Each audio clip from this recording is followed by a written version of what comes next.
मरियम नवाज साहिबा की तरफ से एक और एहसन इकदाम। आपको पता है कि जब आप कोई चीज खरीदने सब्ज मंडी में जाते हैं, चाहे वो कोई फल हो या फ्रूट हो, तो उसकी ओवर प्राइसिंग की जाती है। अगर हुकूमत कोई रेट लिस्ट जारी करती है तो उस पर किसी सब्जी की 200 रुपए कीमत लिखी हुई है, तो उसको 250 से 300 रुपया फरोख्त किया जाता है। इस पर छापे भी मारे जाते हैं, लेकिन फिर भी ओवर प्राइसिंग कंट्रोल नहीं हो रही थी।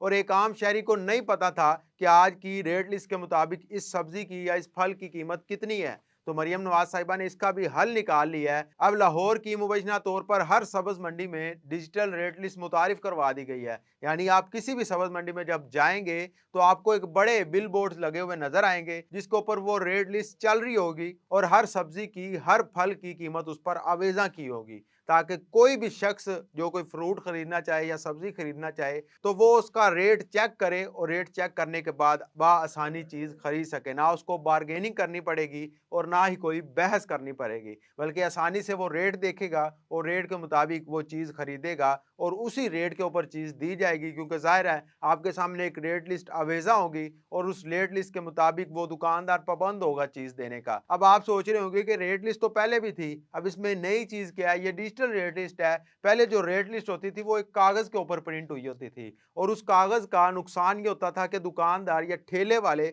उसको छुपा कर रखते थे। क्योंकि अब ये रेट लिस्ट डिजिटल है तो ये सबके सामने अवेजा की हुई होगी और हर कोई इसको देख सकेगा और हर दुकानदार को कहेगा कि ये रेट लिस्ट के मुताबिक रेट है, इसी रेट पर मुझे चीज चाहिए। तो मेरा ख्याल है ये एक ऐसा इकदाम है जिससे गरीब आदमी को फायदा होगा। आप इस बारे में क्या राय रखते हैं? कमेंट सेक्शन में जरूर बताइएगा। हमें दीजिए इजाजत। अल्लाह निगहबान।